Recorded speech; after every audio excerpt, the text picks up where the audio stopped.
여러분 안녕하세요. 생활에 도움이 되는 멘탈 헬스 채널입니다. 이번 주제는 조현병이란 어떤 병일까요? 입니다. 2001년 아카데미상을 수상한 뷰티풀 마인드라는 영화를 아시나요? 게임 이론으로 노벨 경제학상을 수상한 수학자 존 내시의 자서전적인 영화입니다.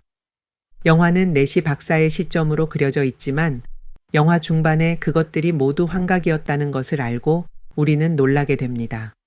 내시 박사는 조현병이었던 것입니다. 조현병이라고 하면 무서운 병이 이미지를 가진 분도 많을 것입니다. 환각이나 망상의 병이며 진행되면 무관심, 무기력해지는 심각한 병의 이미지가 있을 수 있습니다. 그러나 조현병도 경증에서 중증까지 있으며 경증의 사람은 일상적으로 사회에서 활동하고 있습니다. 특히 최근에는 경증의 사람이 늘어나는 경향이 있습니다. 조현병에 조현은 마음속의 생각이나 감정 등을 통합하는 것입니다. 이 능력이 저하된 상태를 조현병이라고 합니다. 즉, 마음속에 자신이 아닌 목소리나 생각이 드나들어 마음속에서 일어나는 것을 스스로 정리할 수 없는 상태를 조현병이라고 합니다.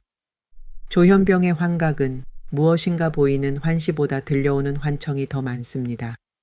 성경에는 예수 그리스도나 모세가 하나님의 목소리를 들었다고 쓰여 있고 영능력자는 사자와 교류할 수 있다고 말합니다.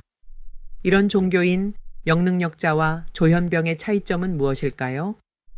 조현병의 경우 들려오는 생각이나 목소리와 현실의 구별이 안 되어 그것에 휩쓸려 스스로 제어가 안 되게 됩니다. 결국은 일상생활에도 지장이 생기게 됩니다. 환청의 내용은 사람마다 다릅니다. 고민하고 있을 때 갑자기 목소리가 들리는 경우도 있고 아침부터 저녁까지 계속 말을 걸어오는 사람도 있습니다. 내용은 아무렇지 않은 이야기도 있고 죽은 어머니가 그리운 목소리로 말을 걸어주거나 곤란할 때 조언을 해주는 목소리 등 그 사람에게 기쁜 환청도 있습니다. 가장 많은 환청은 그 사람이 신경 쓰는 것을 나쁘게 말하는 환청입니다.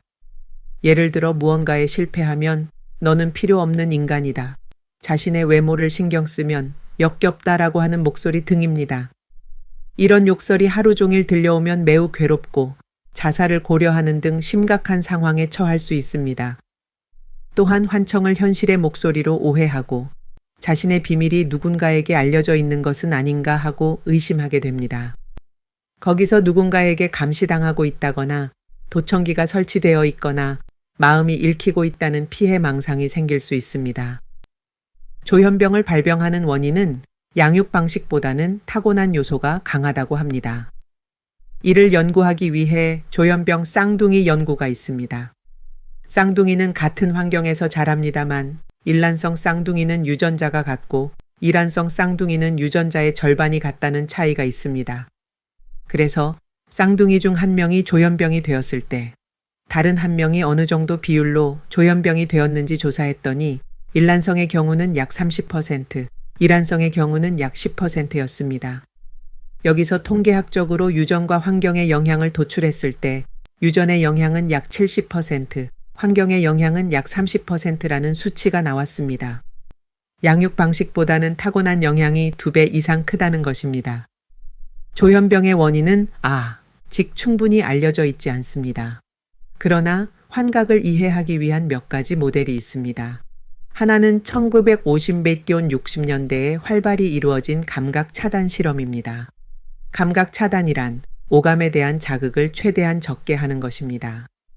예를 들어 아이솔레이션 탱크라는 것이 있는데 소리와 빛을 차단한 탱크에 청화 같은 고농도의 소금물을 넣고 거기에 떠 있으면서 가만히 있는 것입니다. 이런 감각 차단을 하면 절반 정도의 사람이 어떤 환각을 보거나 듣게 됩니다. 조현병의 환각도 외로운 생활로 인해 현실의 자극이 적어지는 것으로 추측할 수 있습니다. 실제로 내성적이고 대인관계가 어려운 사람, 아스퍼거 증후군의 사람이 조현병에 걸리기 쉬운 경향이 있습니다. 또 다른 환각을 이해하는 모델로는 암페타민 등의 각성제가 뇌에 주는 변화가 있습니다. 각성제는 뇌 내의 도파민 분비를 활성화시켜 뇌를 각성 상태로 만들며 사람에 따라서는 환각이 발생합니다. 각성제의 영향은 일시적이지만 같은 현상이 조현병 뇌에서 일어나고 있다고 생각할 수 있습니다. 조현병은 무언가가 반가쇠가 되어 뇌내의 도파민, 분비가 활성화되어 뇌가 각성 상태로 남아있으며 정상으로 돌아가지 않는 것이 뇌과학적으로 하나의 견해입니다.